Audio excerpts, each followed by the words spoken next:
Narmada యశాల audio సిరీస్కి స్వాగతం. నేను మీ Narmada. Romantic love story నిన్నే పెళ్లాడతా ఎపిసోడ్ 85. పాల గ్లాస్ అతని చేతికి ఇచ్చింది పూనం. ఐ హేట్ మిల్క్ అన్నాడు నిఖిల్. నిన్నెవడు తాగమన్నాడు? నాకు తాగించు అంటూ సిగ్గుతో కులికింది పూనం. నీకు చేతులు లేవా? వెటకారం ఆడాడు. ఉన్నాయి, కానీ నాకు నువ్వే తాగించాలి ఆర్డర్ వేసింది పూనం. రిక్వెస్ట్ చేస్తే నీ సొమ్మేం పోతుంది? మొగుడిని అన్న గౌరవం కూడా లేకుండా ఆర్డర్ వేస్తున్నావు అన్న అతడు పళ్ళు పటపటా కొరికాడు.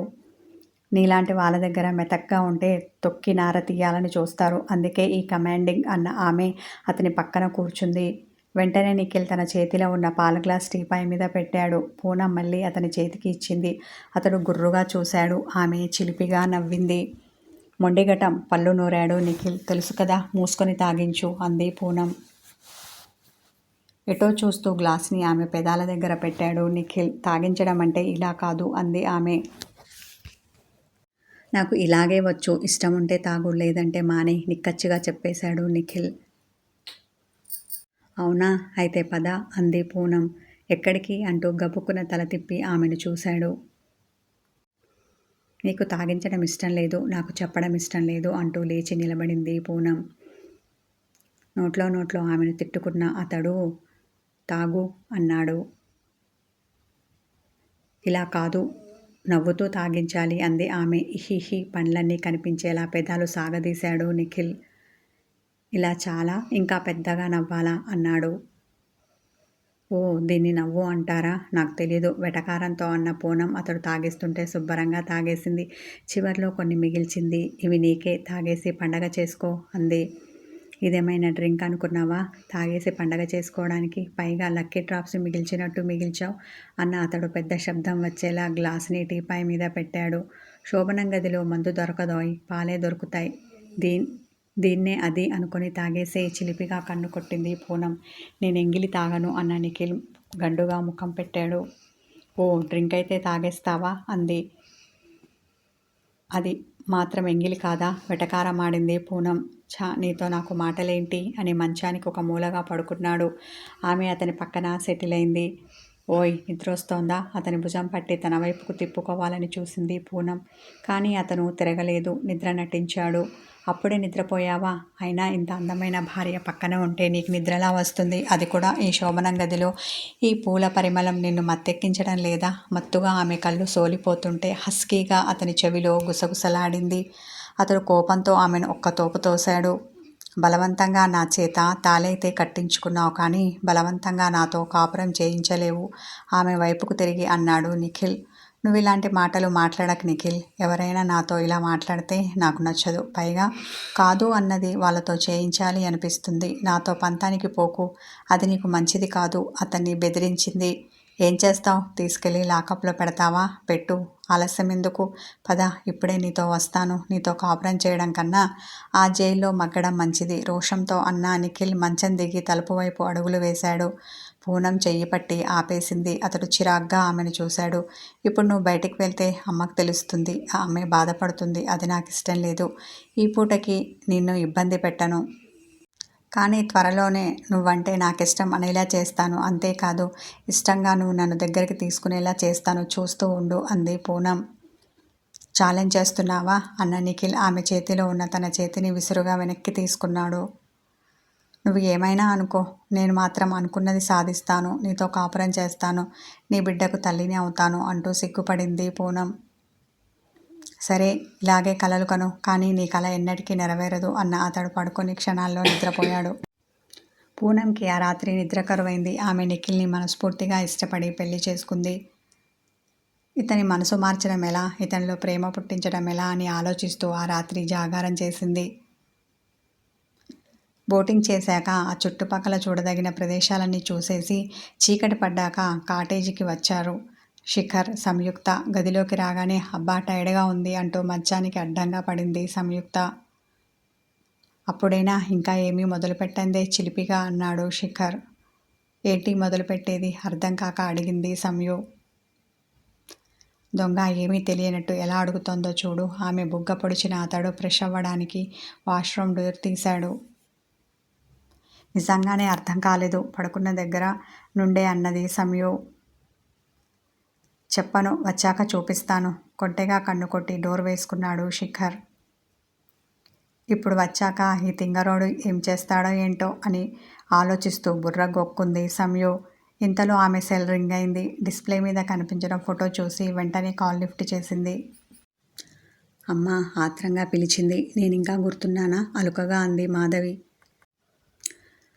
ఏంటమ్మా నువ్వు మరీను గారాలు పోయింది సంయుక్త. లేకపోతే ఏంటి, వెళ్ళిన దగ్గర నుండి ఒక కాల్ లేదు. ఎలా ఉన్నారో ఏంటో అని నాకు బెంగొచ్చింది. అయినా అక్కడికి చేరుకోగానే కాల్ చేసి క్షేమంగా చేరుకున్నామని ఒక్క ముక్క చెప్పొచ్చు కదా, అంత బిజీగా ఉన్నారా అన్న ఆమె సంయు మీద చిరుకోపం చూపించింది. ఈ ముక్క నన్ను కాదు, నీ ముద్దులాల్లుణ్ణి అడుగు. అప్పుడే వాష్రూమ్ డోర్ తీసుకుని వస్తున్న శిఖర్ని చూసింది సంయు. అతడు కళ్ళు చిన్నవి చేసి ఆమెను చూశాడు. తను ఏం చేశాడు? నిన్ను ఫోన్ చెయ్యొద్దు అన్నాడా? అనుమానంతో అడిగింది మాధవి. అన్న సంయుక్త. ఎక్కడా, నన్ను వదిలితేగా ఫోన్ చేయడానికి, వచ్చిన దగ్గర నుండి ఊపిరి సలపనివ్వడం లేదు అంటూ తల తుడుచుకుంటున్న శిఖర్ని గుర్రుగా చూసింది. అంతలా కాశ్మీర్ అంతా చుట్టేస్తున్నారా? బుగ్గలు నొక్కుంది మాధవి. పక్కనే ఉన్న జానకమ్మ, దీనికి వయసు వచ్చింది కానీ బుద్ధి పెరగలేదు. హరే, హనుమూన్కి వెళ్ళిన వాళ్ళు ఏం చేస్తారు?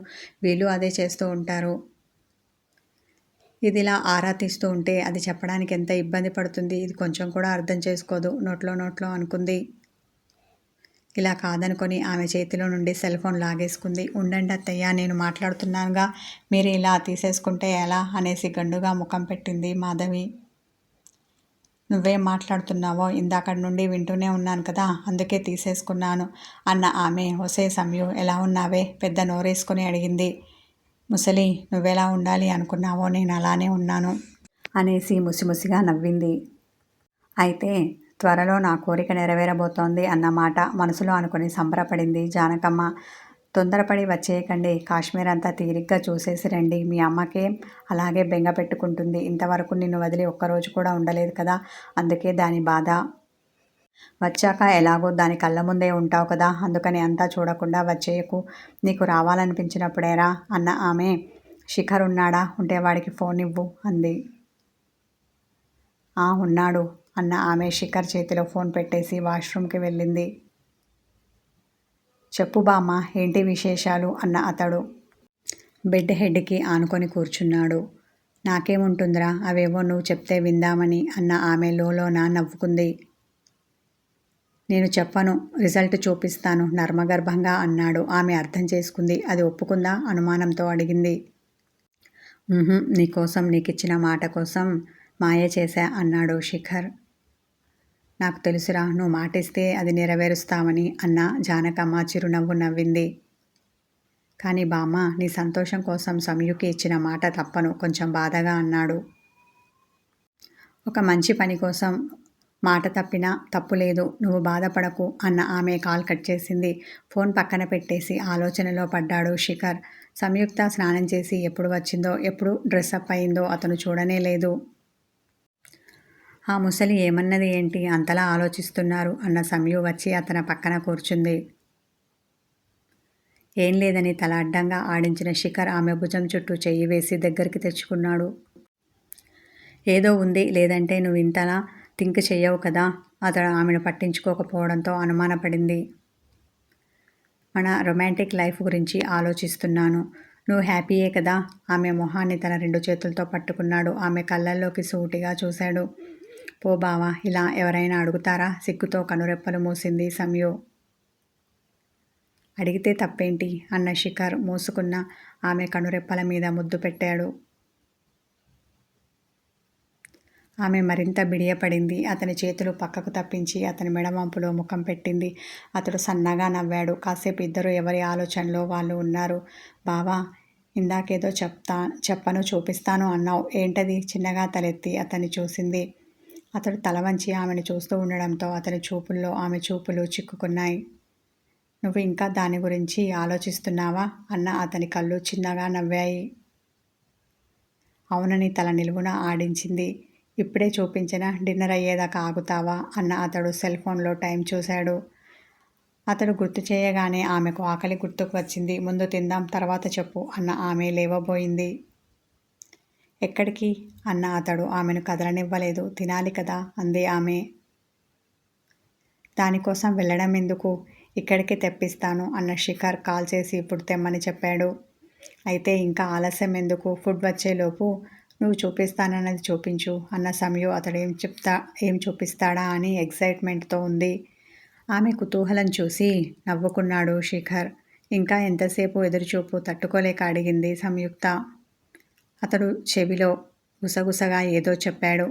చీపాడు నేను ఇంకేదో అనుకున్నా అన్న ఆమె సిగ్గుతో 2 చేతుల నడుమ ముఖం దాచుకుంది. చీ లేదు పాడు లేదు అంటూ ఆమె చుట్టూ చేతులు అల్లేసి మరింత దగ్గరికి తీసుకొని గట్టిగా హత్తుకున్నాడు శిఖర్. ఇంతలో తలుపు చప్పుడయింది. ఫుడ్ వచ్చింది అన్న అతడు ఆమెను వదిలి తలుపు దగ్గరికి వెళ్ళాడు.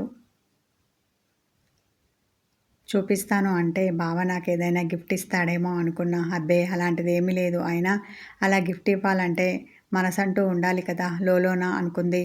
ఇంటికి వెళ్ళేసరికి నీలో నేనై ఉంటాను అని సింబాలిక్గా చెప్పాడు శిఖర్. ఈ తింగర్ది అర్థం చేసుకోలేదు. అతడు రొమాన్స్ గురించి చెప్పాడు అనుకుంది. కాదు అతడు ప్రెగ్నెన్సీ గురించి హింట్ ఇచ్చాడు. అసలే సమయుది మట్టి బుర్ర కదా గెస్ చేయలేకపోయింది. అలా చేసి ఉంటే ఇక మీదట వాళ్ళ హనీమూన్ ఇంత హ్యాపీగా గడిచేది కాదేమో. అతడు గిఫ్ట్ ఇవ్వాలని ఆశపడింది. కానీ అతడు అంతకన్నా మంచి బహుమతి ఆమెకి ఇవ్వబోతున్నాడని తెలుసుకోలేకపోయింది. అందుకే ఇక ఆ విషయం పక్కన పెట్టి తిండి మీద పడింది. ఆమెకిష్టమైన బిర్యానీ తెప్పించాడు శిఖర్. ఇష్టంగా తింటున్న ఆమెను చూస్తూ తను కూడా తినేశాడు. తృప్తిగా తిన్నాక రేపెక్కడికి వెళ్దాం అడిగింది సంయుక్త. తినడం తిరగడమేనా అన్న అతడు సెల్ పట్టుకుని పక్కకు వెళ్తుంటే వచ్చింది అందుకేగా వెనకనుంది అంది. అతడు విననట్టే వెళ్ళాడు.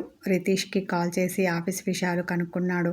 ఆ తర్వాత తన తల్లికి కాల్ చేసి 1 నిమిషం మాట్లాడాడు. ఫోన్ పక్కన పడేసి సమయు దగ్గరికి వచ్చాడు. హనీమూన్ అంటే తిరగడం చూడ్డం కాదోయ్ రొమాంటిక్గా గడపడం అన్న అతడు కూర్చొని ఉన్న ఆమె ఒడిలో పడుకున్నాడు. ఆమె అతని జుట్టులోకి వేళ్ళు పంపి చిన్నగా మసాజ్ చేస్తుంటే కళ్ళు మూసుకున్నాడు. ఇందాక నేనంటే తినడం తిరగడం కాదన్నావు. మరి నువ్వు చేస్తుందేంటి? తినేసి బజ్జోవడమేనా? అతడు నిద్రపోయాడు అనుకొని గొణికింది సంయుక్త. వెంటనే అతని చేతులు ఆమె మెడ మీదికి చేరిపోయాయి. ఆమె ముఖాన్ని తన ముఖానికి దగ్గరగా తెచ్చుకున్నాడు. కళ్ళు తెరవకుండానే ఆమె పెదాలను అందుకొని గాఢంగా ముద్దు పెట్టాడు. ఈ రొమాంటిక్ కథ కొనసాగుతుంది.